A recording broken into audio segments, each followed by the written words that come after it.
madame, bonjour monsieur, bienvenue dans notre émission Pasiaba Congolais et Sengweba Politicien, une émission politique qui vous informe, vous forme et vous divertit aussi, parce que nous avons un temps d'hiver aussi où nous parlons des faits de société.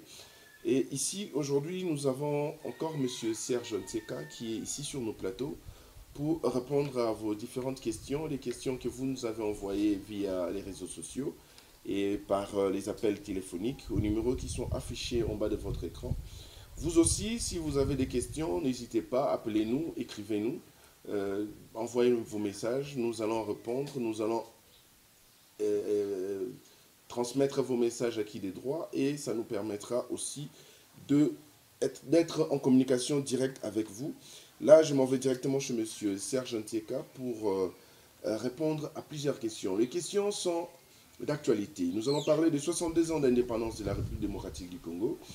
Une cérémonie a été offerte pour l'occasion pour la dépouille de notre ancien Premier ministre Patrice Emery Lumumba et une messe d'action de grâce par le prêtre envoyé spécial du pape, M. Pietro.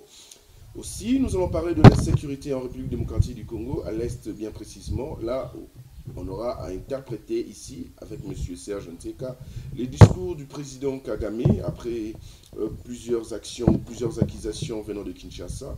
Nous allons parler de l'embargo de la RDC vis-à-vis de l'achat des armes au volet, et puis la tension entre Kigali et Kinshasa. Est-ce que nous devons parler de l'intérêt économique du Rwanda qui est menacé? Et évidemment, grâce à ça, les discours du chef de l'État de Rwanda essayent de changer. Nous allons aussi parler de l'EPSP parce que depuis la gratuité de l'enseignement primaire, nous avons remarqué un pari fou qui est vraiment devenu une réalité, puisque aujourd'hui on compte plus de 4 millions d'élèves qui ont repris le chemin de l'école. Et puis nous parlerons aussi des œuvres actions visibles où on voit le pont Bongolo flambant neuf, bien retapé, et si nous pouvons citer que ça. Bonjour monsieur Serge. Bonjour Ndeko Junior. Oui, madame na plateau Nabiso. Merci beaucoup. Je m'appelle Okola Nasepeli Komono Lelo. Merci na bandeko nyonso tout ba Congolais ba Holanda biso. Batu mingi bazotu na babi mais monsieur Serge Nseka comme habitué émission na yo to yebisa bango non pourquoi ya mingi na émission monsieur Serge. Bon, koya nanga mingi tango na répondre à l'invitation. Et ça parce que bino population botuna ka mituna. C'est pour cela tant mitune comme belé fona zonga na mettre un peu ko manola to ko répondre pour que ba o no so bolanda ka biso bo mettre un peu ko comprendre utilité pe bon donc vous allez na biso na Congo ko.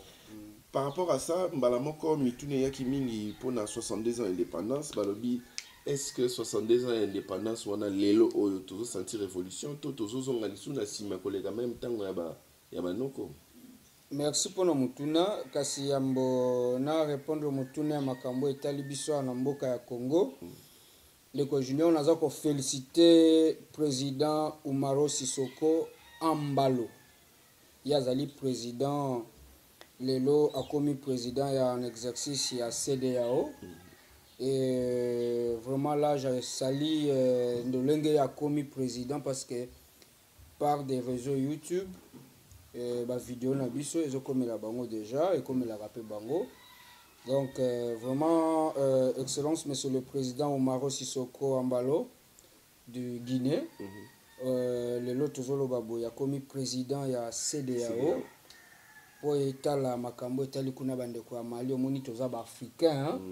Alors, je salue aussi la levée de l'embargo économique, commercial et financier contre le Mali. Parce que Ngaï n'a pour processus Mali jusqu'au minute concernant Makambo ya Kimia et Mboka na Bango. Alors, le président CEDEAO, M. Umaro Sisoko, a commis les Bongawana. Nous demandons à ce qu'il puisse bien travailler en termes de la maintenance de la paix, parce qu'aujourd'hui le Mali n'est plus en état d'embargo, parce que hier, vous savez, le Mali comme le Congo nous filment dans l'embargo. Et dès son arrivée à ce poste, je crois aujourd'hui, le Mali n'est plus dans l'embargo économique, commercial, financier. Et nous saluons ces efforts et nous accompagnons les efforts de la transition aux Salama dans Mali. Donc nous voulions à ce que ce qui se fait au Mali et Salama paix, pourquoi pas en Ambo Canabiso, en termes sécuritaires, je dis, parce que tous les sont africains, ils vont continuer à déranger Mabélé Nabiso pour leurs propres intérêts. Alors, excusez-moi, pendant que Itali Makambo, il y a 62 ans, il y a l'Ipanda et Mboka Nabiso, le junior faut que ait ngai na sepelaka kolobabo solo pour bino boko landa biso congolais congolaise lobi peut-être kozala pe sous te kasi boye ba vérité oyebi Lumumba sengaka lipanda parce que souffrance ele kaka ba difficulté zalaki bakataka batu maboko et tout oui belge akendaki atikeli biso lipanda to andaki koluka lelo yo Lumumba ye wana zongi. Posons-nous la question, chers Congolais. Lumumba, après 61 ans, il a kukufa. Parce que pendant après une année, il a kukufa. Lelo a kuzonga. Ce qu'a zonga qui a dans les 90 quelques âges, hein, si je ne me trompe pas, dans les 90 quelques. Alors, l'olenge atikelaki Congo. Totina ye a sengelaki indépendance. Et ça n'est Congo ça lelo. Lumumba a demandé à ce que tu sois indépendance, oui. Kasi ye moko nde mutasalaki na bandeko kasavubu, hein, bakoko na biso bakasavubu, lisanga wana, hein, basangana ki po basenga indépendance. Bayebaki tina nini ya kosala l'indépendance wana. Bango moko bayebaki le pourquoi indépendance. Vous comprenez? Alors lorsqu'ils ont demandé cette indépendance, pesi bango yango. Après avoir coupé sa bango yango, bayebaki ko tina eloko, babomi bango. Oba Géraki après l'indépendance, bayebaki atatina ya lipanda wana te yango esali lelo Congo ebeba. Donc junior, yeba été après indépendance. Donc avant indépendance et après indépendance. Avant indépendance Congo ezalaki mieux. Après indépendance Congo ezalaki sous mieux te. Na ko faire comprendre les Congolais azokolandanga lelo.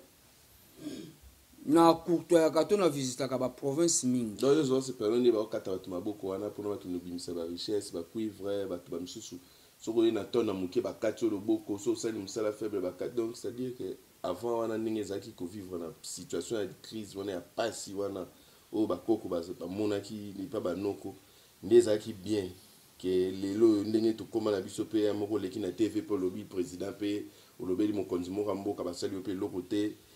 Donc liberté d'expression on a ninge comme pe mikolo mabe donc mabe oyo zo mona ezaka po fufu ya lobby ezaki munene lelo muke les bien yango na yo moni. Non, ce n'est même pas en terme ya kolia.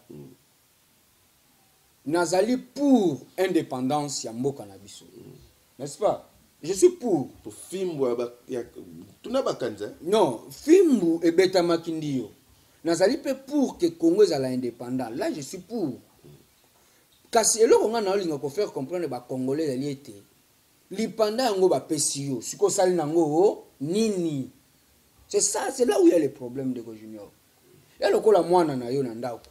Abi papa, OK, moi je vais aller vivre à l'étranger. Au servir yo au sungi ake par exemple ake Paris kotanga. Mais ake Paris ake tanga te. Ake kotaka ba boîte. Je peux donner un autre exemple. Bon, j'aime parler de Nairobi, Afrique du Sud, c'est là où j'ai trop passé. Mais au Tindi Mwana na université, atakuna na inikini, kende vana na homme. Yo yebi awa ke mwana no azawa na inikini, n'est-ce pas? Mais bakoya ko yebi sote minerval to ba fra académique otindaka. Mwana akote la onde ba boîte, akote la onde bisika ya wezanga tina, oli atanga. Est-ce que vous en êtes sengo? Parce que tu as satisfait le besoin de l'enfant. Quel était le besoin des Congolais? L'indépendance, n'est-ce pas? Oui. C'était ça notre besoin, c'était ça, c'était ce qu'on cherchait, cette indépendance. Bien. nous avions été dans cette siège de Zouaki indépendance grâce à C0, grâce à Lumumba. Parce que l'oko Congolais va comprendre après indépendance, to koki ko gérer mbokate. Tant que tu as pressé, il fallait tout autant de sous la classe belé, à maîtriser Babilo Kouanani Sopo. Je me souviens à l'époque, la plupart des bâtonnets sont à la poste primaire. C'est vrai que Zaki n'a pas valeur sous série ou à Zaki à poste primaire. Est-ce que ceux qui tentent vraiment, il y a vendre sa idéologie entre bango combattant indépendance ou temps ya kufandi sa penza ma idéologie ya otanga banchiki ya préparer même jeunesse et après bango pour bango pe bakola qui déjà faut se le dire ba période wana bazaki pe déjà ba papa bikolo alors bana na bango bano ba biso bana ba ndeko misuso ba il fallait ba ya pe na idéologie wana pour ba pérenniser idéologie wana indépendance au moins que bango nde bazoki temps ya préparer wana nyoso tende lelo to moni que tozolo balelo que simbité c'est à cause de ça peut-être yo moni bon de junior abiboya l'indépendance en 1960 n'est-ce pas? L'UNIKIN a été créé en 1958-59 n'est-ce pas? C'est-à-dire le Congo n'avait même pas des universitaires. Pas du tout. Vous comprenez? C'est là où il y a un problème. Mais malgré ça, malgré souffrance, il y a des Congolais, batato ya biswana ba koko ya biswana ba Lumumba ba génération na ba mwana ba monaki non, on doit libérer ce pays. Bangonde ba yeba ki philosophie. Bangonde ba yeba ki besoin, bangonde ba yeba ki problème. Le problème maintenant avec la Belgique c'est quoi? Ndenge ya eliminaka bango. Ce qui a bango ba kolo likambo ba gérer peut-être nous tous en six côté car si Belge a écarté bango atende ba oyo ba yeba katina lipanda te nde omoni mboka lelo koma isika ezali. Mon problème c'est quoi na linga koloba ba congolais ba congolaises ba kolanda ngai soko voyager na ba province mingi a kaka na Congo oko découvrir bandaku otobengi inera oko découvrir bandaku inera ndeko na ngai. Pourquoi INERA? INERA, ça place, ça centre, il y a une recherche pour le développement du secteur agricole. Parce que le développement d'un pays, c'est à travers les ressources qu'il y a. Si on a des Zamba, na Congo kakao, on a des Belges batika. Tel est le banda nous maintenant le Congo, le Congolais, où il y a les autres qui sont indépendants, tu réhabilité, tu tombes les sous-terre, tu sundola on va bongo. Tu comprends? Si on a un secteur local, on attrape par exemple. Les Belges batika ke ba rail. OK? OK, rail, on a train à na Kinshasa, OK ata Kasumbalesa, n'est-ce pas? On a train ata, OK peta Kasai. On a train à zoka lokola train na biso Kinshasa, te Matadi et ça la rappelle sous-souté. Tu comprends le problème nangai. Alors que lorsque les Belges nous ont laissé les pays, au moins batika qui sont en standing à taille à 60%, il y a bolamu. Mais le lot il est au mata.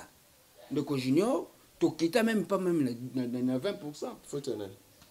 Faute il y a ba gouvernant.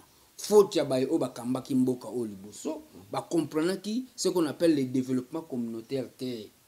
En développement communautaire, biso to lobaka été, faut d'abord développer les 5 secteurs. C'est-à-dire électricité, eau, santé, éducation, infrastructure. Mobutu amekaki kosala yango pe azalaki na souci ya kobongisa mboko. Vous savez, j'ai toujours dit aux gens, je suis kabiliste. Mais le bien de Mobutu c'est quoi? C'est cette unité. Pour Mobutu, le Congo devrait toujours rester indivisible. Et aucun pays étranger voisin pourrait entrer déranger les Congolais. Ça, c'était un point positif. En termes de développement, Mobutu cherchait aussi à développer. Mais le mal de Mobutu et son gouvernement, c'est quoi? Il préférait d'aller construire à l'étranger que de venir construire ici. Vous voyez le mal? Mobutu a pas construit. Non, écoutez, qu'est-ce que Mobutu a construit de mieux que ce qu'on a vu à l'étranger? Bon, on a le pont Maréchal. Ok, pont Maréchal, le reste est là. Je crois que ici, je cherche un peu à dire aux Congolais qui me suivent, Le problème aujourd'hui, c'est nous, la jeunesse, nous devons comprendre que nos ancêtres ont demandé cette indépendance. C'est à nous maintenant de développer notre pays. C'est à nous de construire notre pays. C'est à nous à développer les infrastructures de notre pays. Toutes ces routes que nous utilisons aujourd'hui, ce sont des routes laissées par le Belge. Ndeko Junior, Nzela Stanley aleka telelo etongamate 62 ans. Ils ont encore un Mboudiao. Ils ont encore un Chassawa. 62 ans batonga yangote. Alors que des routes que nous utilisons aujourd'hui, la plupart des bâtiments que nous utilisons aujourd'hui, ce sont des bâtiments laissés par le Belge. Nous-mêmes, de nous-mêmes, on n'arrive pas à construire. De nous-mêmes, on n'arrive pas à développer. Vous voyez? Donc, le problème de l'indépendance, c'est bien nous sommes indépendants, mais faisons de cette indépendance une autre chose en termes de développement. En termes... parce qu'aujourd'hui, Ndeko Junior, les Sud-Africains venaient étudier aussi. Je me souviens encore, j'étais avec un ami en Nairobi, à Malaisie. La Malaisie venait s'approvisionner ici. Mais aujourd'hui, est-ce que le Congo peut se comparer à la Malaisie? Jamais. La Malaisie s'est développée en écart de 5 à 10 ans. Vous voyez? Moi, je pense, pour conclure à ce sujet congolais, vous devrez comprendre que nous avions demandé cette indépendance, c'est bien bon, mais nous n'avons pas fait le loko ya malamu pour Sungamboka et se développer. Autre part, est-ce que tu as pressé? Oui. Ce que tu as pressé, il est temps, ne reculons plus, avançons. Nous devons avancer à pouvoir développer notre pays en tout et pour tout. Parce qu'il n'y aura personne qui viendra faire ça pour nous. Par rapport à ça, M. Serge, je voulais juste ouvrir aussi une parenthèse. Vous ne trouvez pas que l'hégémonie européenne est impliquée dans cette indépendance? Parce que si Lumumba et consorts sont tués, donc ce Bomaka Bango période doit les appuyer qui n'a dit sur l'indépendance. Bango si c'est non pour ça na bango te bango ba mindele. Bateau pe ba ko tchela simeza bateau bango mo ba fabriquer ba créer ba tché wana pour ba continuer toujours ko dominer biso indépendance ezalaka Combo. Mais en réalité c'est toujours les blancs qui gèrent le noir. Mais est-ce que les autres dépendent na éveil moko intérieur patriotique na au vrai sens du mot pour faire face à cette hégémonie européenne? Parce que les lots j'anticipe directement pour parler de l'insécurité. Les lots insécurité toujours vivre na est, on comprend directement que c'est une insécurité imposée par les multinationaux. Là, on cite directement l'Europe et les États-Unis. Alors, vous ne pensez pas que c'est une autre manière de nous diriger toujours et que nous n'avons pas encore reçu cette indépendance tant entendue ou encore voulue par M. Lumumba? Merci beaucoup, Ndeko Junior. Moni, excusez, j'ai oublié, là, c'était quoi encore? Donc, on développait encore les 62 insécurité de l'Est, où on parle maintenant de insécurité chez nous nourrit l'Europe et les États-Unis. Merci beaucoup. Via leurs multinationaux. Vous savez, si je dirais que le plus grand problème depuis 1985, le international communities basangana pour ba diviser Afrique bakabola lolenge balinga ko kabola gâteau ya bango. Kasi leurs intérêts est commandé au biso to ko benga et sangona bango passe na biso. Donc c'est vrai, l'Afrique nourrit l'Europe, l'Afrique nourrit les États-Unis. C'est vrai, Congolais et Congolaises. Bokomi tuna comment Afrique lesaka to ba pays na biso, surtout biso ba Congolais. Grâce na biso les États-Unis vivaka. Grâce à Congo, les pays nyonso no mona ba France, ba Belgique, ba vivaka bien. C'est pour cela ces derniers créent toujours des désordres au sein de nos territoires, au sein de nos provinces. Les loyaux, il fallait qu'il pape aya na Congo. Bomoni ete papa yete. Akena e Canada, kasatindi secrétaire na e awa, Monsieur Pietro, auti ko zalawa, a célébrer messe. Kasi bomi tuna pona ni na komigo mate. Parce que le programme yakoya ya pape, les ala qui fa kende ti este, n'est-ce pas? Alors, bino ba intellectuel. Quand vous, par exemple, que je suis empêché, j'envoie mon délégué ou mon mouta qui est représenté. C'est-à-dire, à ça, le même travail, on a la salle. Alors, posez-vous la question, chers Congolais et Congolaises. Pourquoi le secrétaire du Vatican a commis Afrique de l'Est été? C'est à cause de l'insécurité. Parce que c'est zone rouge. Nena oko kamwa. Ndeko Junior na makambuana ezalaka makamanga nzambe te. Le Congo vient de perdre l'ambassadeur à Italie kaka lokola jeune à Est. Vous bonaki yango babanga kite ke ya ambassadeur. Kasi yango na lobité. Donc je ne sais pas si les aki copte, mais je parle en termes de sécurité. Et en termes de sécurité, la RDC avait perdu un ambassadeur à l'Est. Paix à son âme. Paix à son âme. Kasi, pasi ezali nini, elle était ndeko Kagame. Bino nyonso ba Congolais boti Olanda. Discours na ye. Nako pesa bino juste quelques phrases. Ya eloko ndeko Kagame awiti koloba. Alobi nini? Je souhaite le meilleur pour nous deux, la RDC et le Rwanda. Mais, si le meilleur ne vient pas, cela devrait toujours me préparer au pire. Bino botanga français. Ngana zuangonde en anglais, ce qu'elle a dit en anglais, c'est plus pur. C'est-à-dire, if there is no peace in terms of negotiating, we can go to war. And we have to prepare in terms of war. C'est-à-dire, Congolais et Congolaises, un proche que le président Félix Tshisekedi a considéré comme un frère, que notre président actuel, Félix Tshisekedi, et l'IDPS et tous les amis de l'Union des sacrificateurs, vous avez applaudi au stade pour dire Nana Koboya Kagame na mabele oyo. Et si, voilà, Kagame qui dit tout. J'attendais, M. Junior, cher Congolais, que notre président aussi, pas répondre à Kagame, mais se préparer au pire. Il se prépare.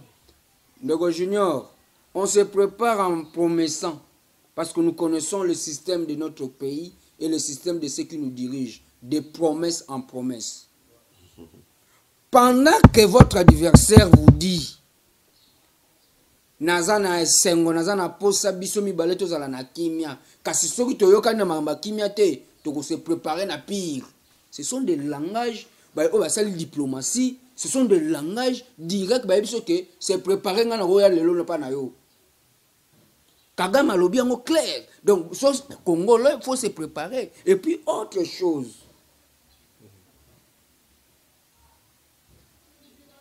Il dit clairement,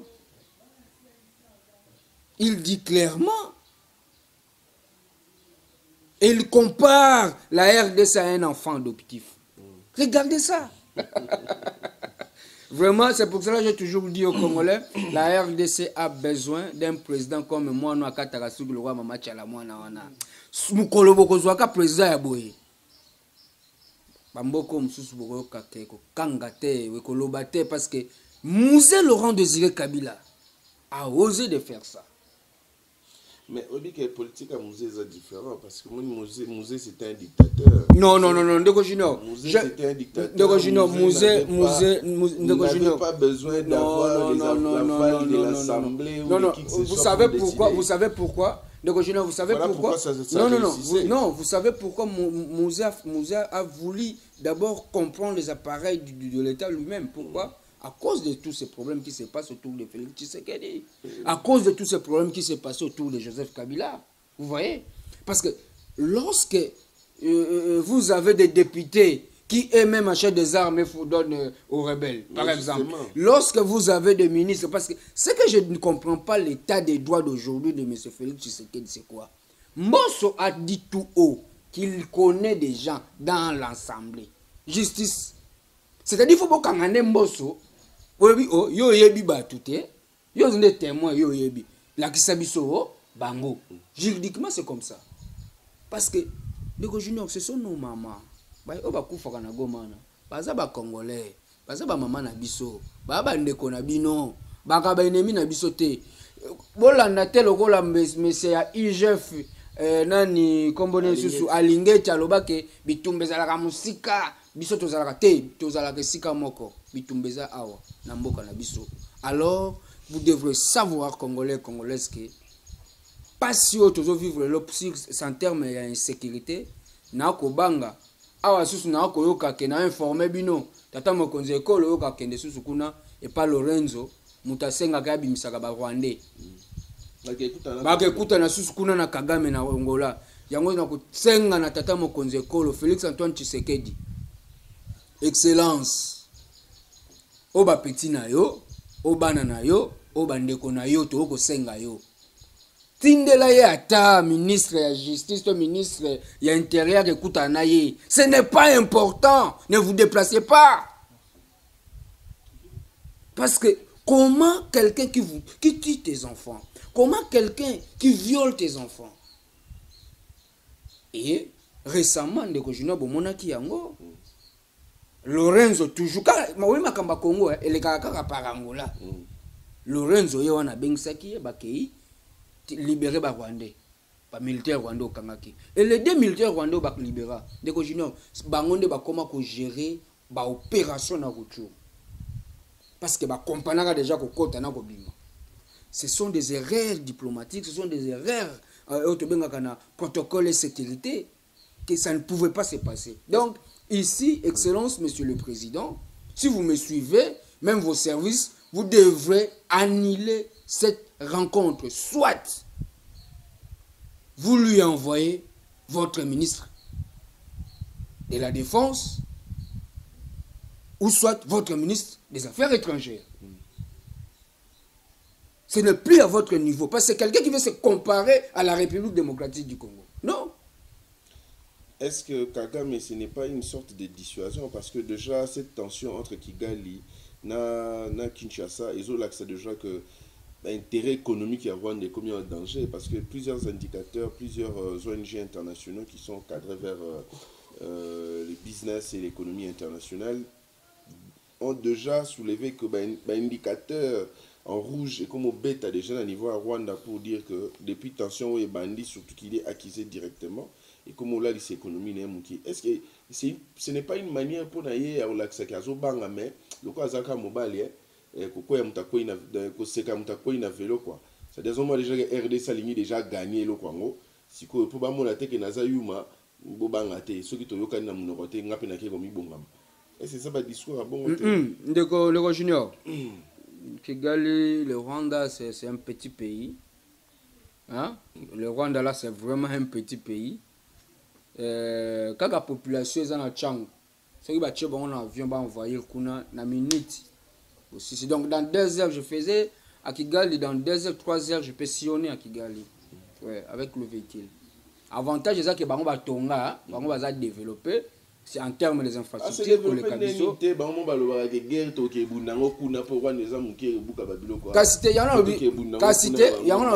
Bango vraiment en termes de développement, de junior, ville na bango, na ville na biso doit salité. Na ndenga solo Congo, ils appellent salité, na ville qui. Hein? Na section obiso zo iba mafuta. Kasi nde na lobite. Donc Rwanda lokola yibi mafuta ya Congo ateli kolega na biso moko ba congolais donc le Rwanda non c'est-à-dire quoi ici je cherche à dire à mes très chers compatriotes que la RDC a un problème. Vous savez, les politiciens des dedans ne veulent pas dire la vérité à ces peuples. Le Congo a un problème sérieux. Surtout les politiciens qui viennent du FCC. Écoutez, je crois aujourd'hui Kabila n'a plus beaucoup de gens autour de lui. Tout le monde, tous ces caïmans sont où? Ils sont autour. Le président Félix Tshisekedi. Ils sont dans les affaires au pouvoir. Ils sont dans l'union des sacrificateurs. Donc moi je pense ici la question... Non, mais est-ce que ce sont des... Ce ne sont plus des... Non, ce ne sont... Mais que Mbosso présente la liste. Nous attendons que Mbosso puisse présenter la liste, c'est clair. Alors quand Mbosso ne présente pas la liste, ça devient du théâtre. Comme on vient de vivre des scénarios avec Vital Kamerhe et le procès 100 jours. Donc, et ce sont des gens qui ne continuent qu'à nous distraire par des histoires, par des massolos, par des discours, par des choses qui ne sont pas réelles. Donc ici, je dirais quoi? Les Rwandais s'est bien préparé en termes logistiques.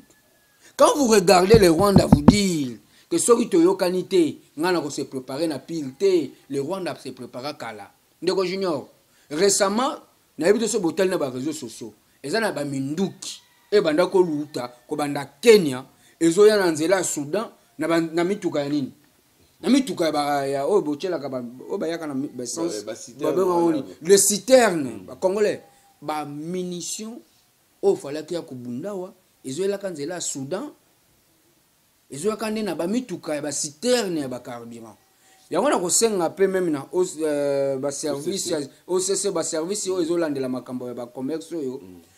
Tous ces véhicules qui proviennent même aussi de Mwanda là, tous ces citernes là, vous devrez vérifier qu'est-ce qu'il y a à l'intérieur. Et ça ne va pas là. C'est une dénonciation, mais vous devrez savoir que comme que kotsa ba mandoki na kati ba mnini ya citerne, ba kotsa ngona bino bo mona ndé carburant, mais ça carburanté. Ndeko junior ba mandoki na ndoke ndé wapi? Ezokende Goma. Ezokende Goma, ezokende ravitailler ba o bazoko la biso ba congolais. Nde awa na kolobete e ipasi le président Félix na situation aza nango sikoyo ezota la opposition te ezota la majorité te iti oyo ndeko junior ba congolais bokolanda ngai eza moment moko te ke tota la opposition ota la majorité omoni koya ya secrétaire cardinal Piedro boyebi ete eza na eloko moko na sepelaki nango makasi bandeko na ngai ba congolais boye ba ete eloko wana eza esengo komona ete hein vous allez m'excuser maman Olive Lembe auti koloba ete c'est un grand bonheur de prendre part à la célébration boye que ezalaki célébration eucharistique oyo tuko salama kuna na palais du peuple. Nde kuna tolobaki ete mama alimekaki ko prononcer liloba malamu na liloba na lobaki nini Joseph Kabila Kabange mobali na ye moko mama bazali pour pe bazoko sunga to lingala mwa pasi kasi bazoko luka lolenge nini ensemble biso no so ba congolais pour kimia ezonga na mboka na biso. Pour te Congo est à la réconcilier.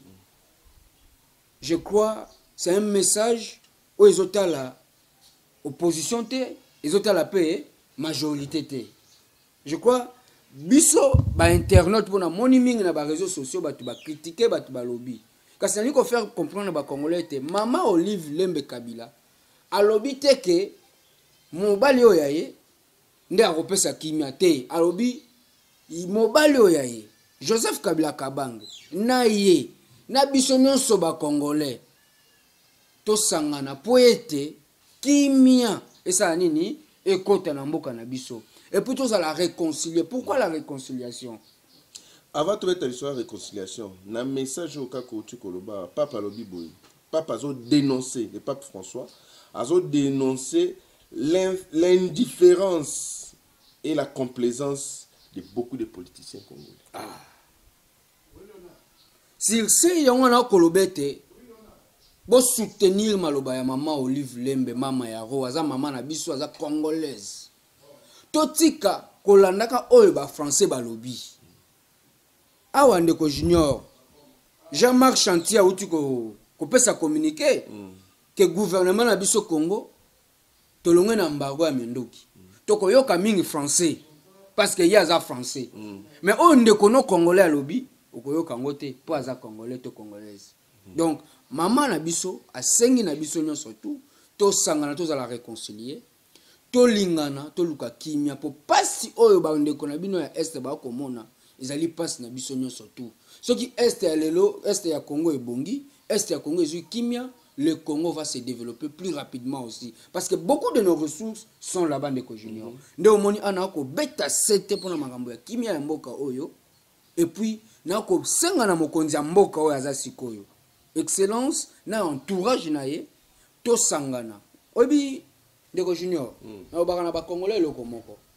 Soki Félix Tshisekedi azwa ki mboka lolenge Joseph Kabila azwila ki na ebite to linga to zala wapi na linga kize nani parce que Joseph Kabila azwi mboko yo Bemba asala république na ye azalaki sur Rubero asala ya ye vous comprenez donc pays ezala ki divisé Zaidi Ngoma na côté na ye mais il a utilisé la sagesse il a utilisé stylo pe asenga ki mayele pa ya nzambe asangisa ki bango na ba stratégie non oui bah, je salue Vital Kamerhe à cette époque vraiment à l'ère actuelle le Congo a besoin que to sangana biso nyonso Bemba za militaire mais Bemba comme civil pas comme politicien Jean-Pierre Bemba un ancien militaire devenu politicien aujourd'hui vous comprenez donc eza esengolelo komona ke ba rebelle pe ba koma ba politicien ba tika pe minduki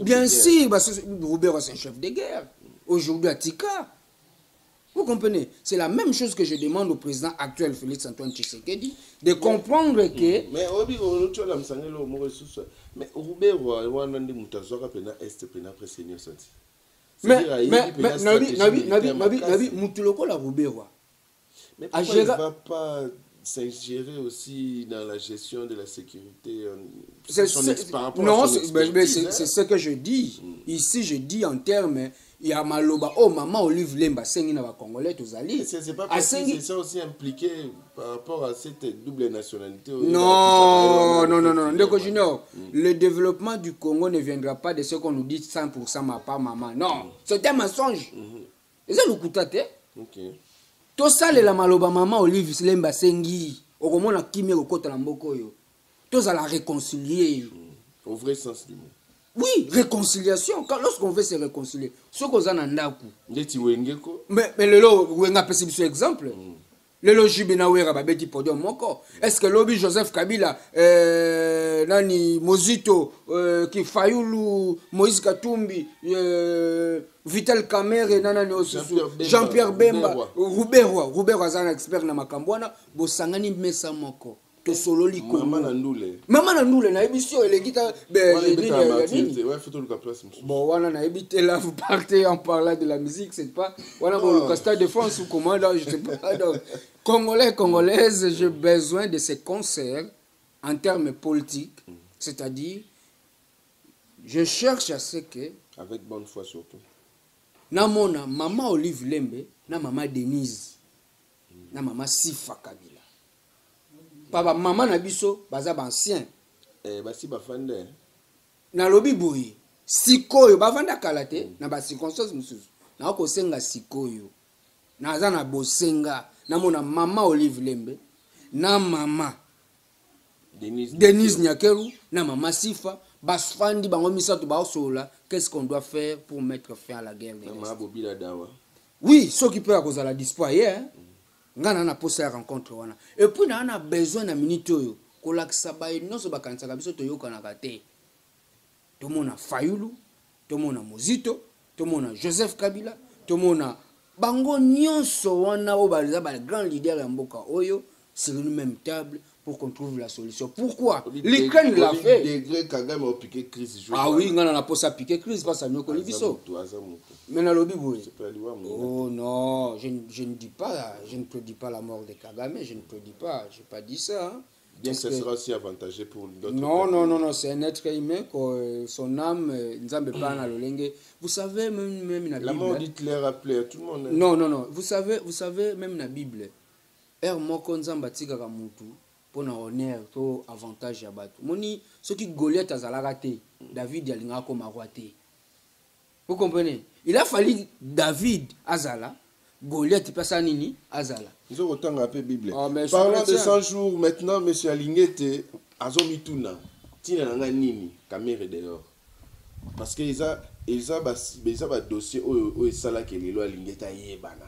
Ils ont loko sala ke lelo to beta isola IGF dossier 100 jours. Caméra intouchable ba toucher ba tiem sapinalisu et pas Alingete. Ba kotisie kacho ba yokisie soni na miso abana Congo nyonso. Lelo caméra comment pour le kata musuna nzela bato bazobelela ye wana caméra moibi ye wana pona dossier à 100 jours. Lelo oyo caméra sain. Lelo oyo caméra vital caméra dehors clean azan infraction te maboko pembe. D'ailleurs chef de l'état Koutaloba qui il y avait vraiment des hommes honnêtes comme Kabere. En tout cas comment il est quoi avancer. Siko yebisanga itini alingete nini. Est-ce que tu es toujours pour la mission de l'IGF na kati ya ba inspection ya ba dossier administration publique to oza contre gestion ya l'appareil judiciaire ya RDC. Appareil judiciaire ya mboka na biso yi zéro yi bungu tulu. Ah tikolo baboye. Mais na lobby ne makamba solo. Yo vandaki na télévision te ovandi ozozela 100 jours na ba mbwa banda kotala ngoti. Saison de pesa ya caméra soit comme konza otala alingete na lisu nini. Saison 2 c'est-à-dire on to ko banga épisode ngo ndenge zo kendele parce que au cas où Vital Kamerhe devenait premier ministre. Bolaxi congolais imagine. Alingete azo salaka musala na ye. Kasi est-ce que azo sala musala na ye na ba cible? Parce que le problème ici c'est de cibler. Le vrai problème. Pour la majorité bato nyonso ya tangana ba bimi na bango. Papa, problème ya solo o Alingeti falande la minito, mais c'est Alingeti ce que vous devrez faire. Aller na kati ya fonction publique. Landela ba commission d'affectation à le couteau ba pesa ba congolais. Alors que ba congolais wana mingi ba mbongo na bango ebimaka. Vous savez le Congo perd combien par mois? Bon, la fonction publique. Je vous informe que l'IGF a déjà créé maintenant, et c'était de la semaine passée, l'alliance avec le syndic de fonction publique.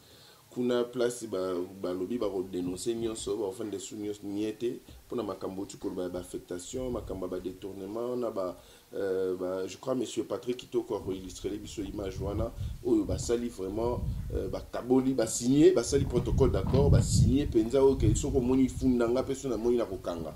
Donc je crois que côté on a déjà le problème nous a résolu puisque merci beaucoup na je crois na beti c'était mingi soki akosala yango bolamu to boya ka mote bolamu non yango nazo sisa maloba nanga bolamu to boya ngote ko dénoncer to lobaka na biso moi obinde ko je ne pourquoi j'insiste sur ce problème il y a ba commission d'affectation ezanini depuis 2019 Ndeko Tshisekedi na pouvoir avant bazo pouvoir balobaki soki to komi na bokonzi biso IDPS Congolais nyonso kozala malamu militaire kozala na ndako na ye c'est ça programme de société balaxaki biso. Vous savez même moi même tous fils mukoka non s'il te plaît na linko s'il se lokoyo biso nyonso hein et ça la biso esengo comme on a été moi na Nkondo Etienne Tshisekedi yede azui bokonzi même Joseph Kabila ndeko nanga amela champagne pa moni ndeko na ya komina ni président de la République.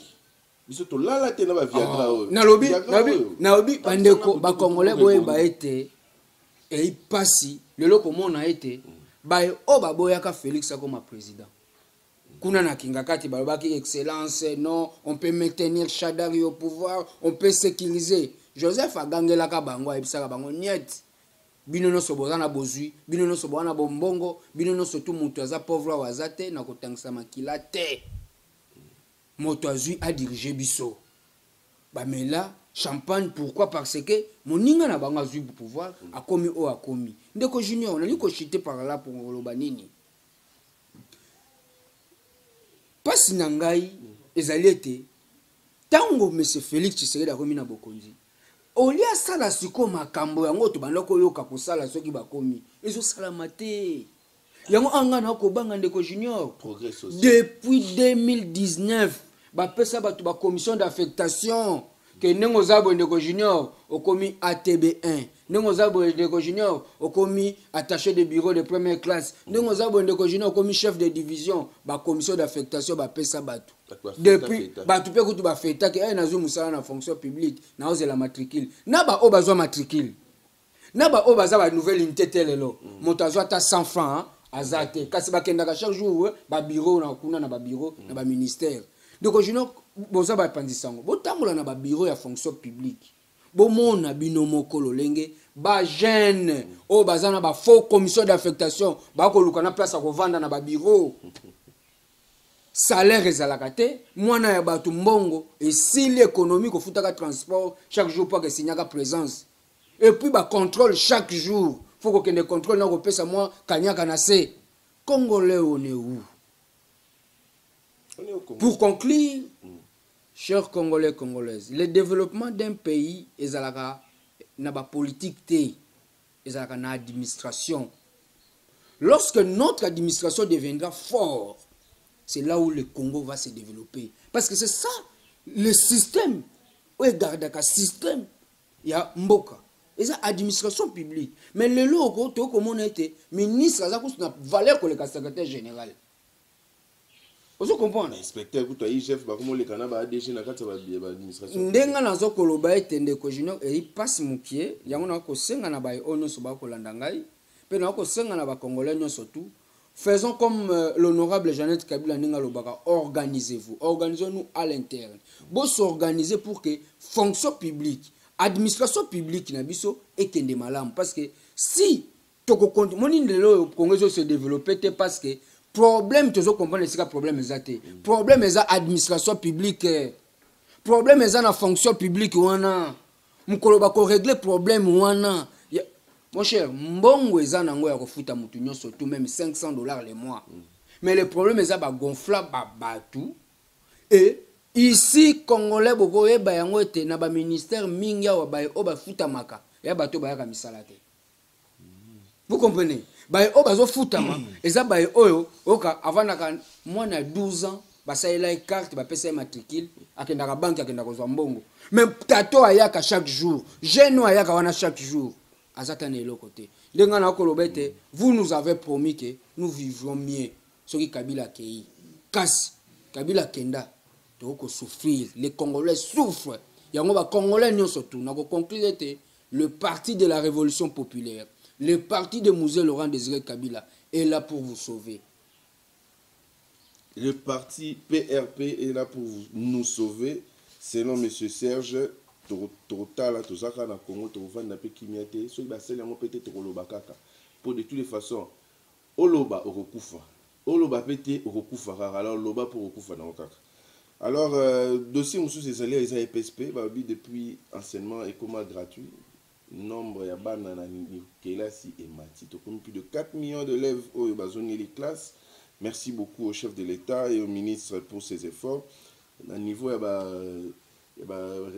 infrastructure tout le monde appelle que ba misala peso salema bien que ezo ou zwabatan ebele mais pas bon lopé si bana kimbangu bana yolo bana ya matonge na moni bozasi ko ya ko sepela po solo elongwe poubelle wana ezaki wana pont elingaki edinda mais lelo totali 18 ans na ntango tozalaka kuna na lelo dans moins de 2 ans ndenge point ekomi vraiment coup de chapeau na gouvernement bocontinue mpe bongo kasi souci na biso ezali madesu mpe ekita ekolo ya fufu ekita mpo tolia mpe bien parce que kayasi yango bozali koloba masango nzambe nzoka ezalaki nde mwelo moya kobuka ngo na mino eza te.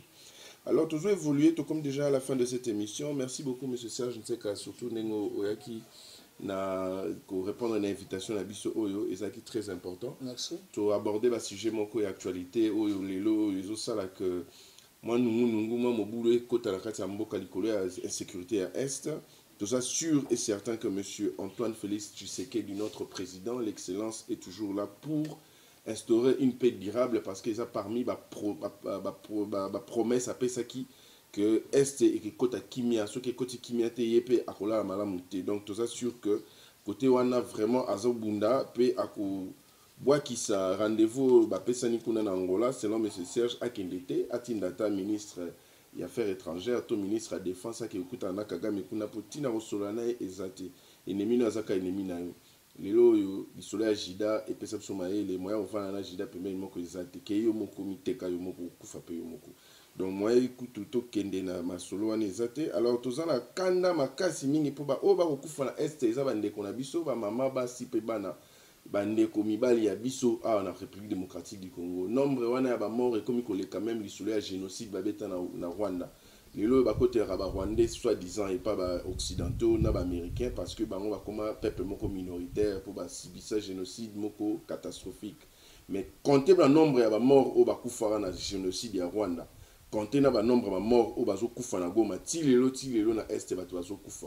Au moins kokani atata muketele qui même nombre de population rwandaise. Alors pourquoi vous fermez les yeux? Pourquoi vous ne dites rien? Pourquoi vous ne réagissez pas? Peut-être parce que ceux qui bossent na est et quoi ça ba société multinationale na bino, moi beaucoup c'est la so iPhone ils allaient sous-souter, moi beaucoup ça la smart et aux alaté. Mais malheureusement, je vous apprends que ceux qui vont continuer bon ya tour au penza to pesa na biso contrat na ba bino bolinga te wana. Parce que nous, on a besoin de la paix, on a besoin de dormir sur nos oreilles. Si vous voulez construire, si vous voulez développer votre technologie par rapport à nos richesses qui se trouvent à l'Est, venez négocier comme il se doit. Venez négocier avec notre chef de l'État. Il y a un gouvernement assis au Congo, un gouvernement élu. Il y a un président élu ici au Congo. Donc, si vous venez avec une politique économique rentable, j'espère que cette fois-ci, ambassadrice Obatindi Awa, Aroyane Ekolia Lisusu, Pondamade Souteto Likab, Lokola Ndita. Mais alors, il y a plutôt pour résoudre le problème, nous avons besoin des États-Unis à réagir par rapport à la situation. Ne nous familiarisez pas avec nous, amenez-nous des solutions, c'est ce qu'on a besoin.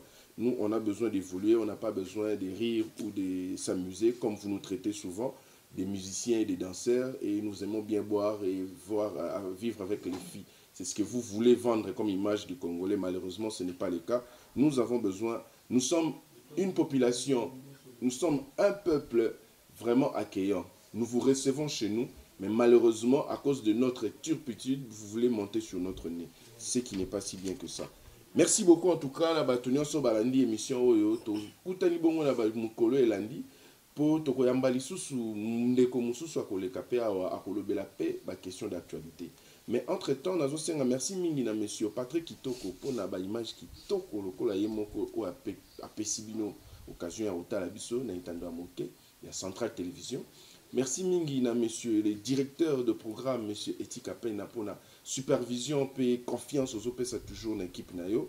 Et aussi au boss de l'X, au boss standard, au boss mignon, monsieur Thierry Monsenepo. Un monsieur bon, social, vous. Un monsieur vraiment, vraiment. Au-delà, il y a excellence, c'est ça, c'est Luka. Merci beaucoup à M. Thierry Monsené pour vraiment sur tout ce que vous faites, sur tout ce que vous faites pour nous. Vraiment, ça nous va droit au cœur. Merci à Maman Chris Moss, la DG à Centrale Télévision, et à tous nos frères congolais. Tenez bon. Et moi, je dis aussi merci à l'honorable Jeannette Kabila et à Maman Olive Lembe. Non,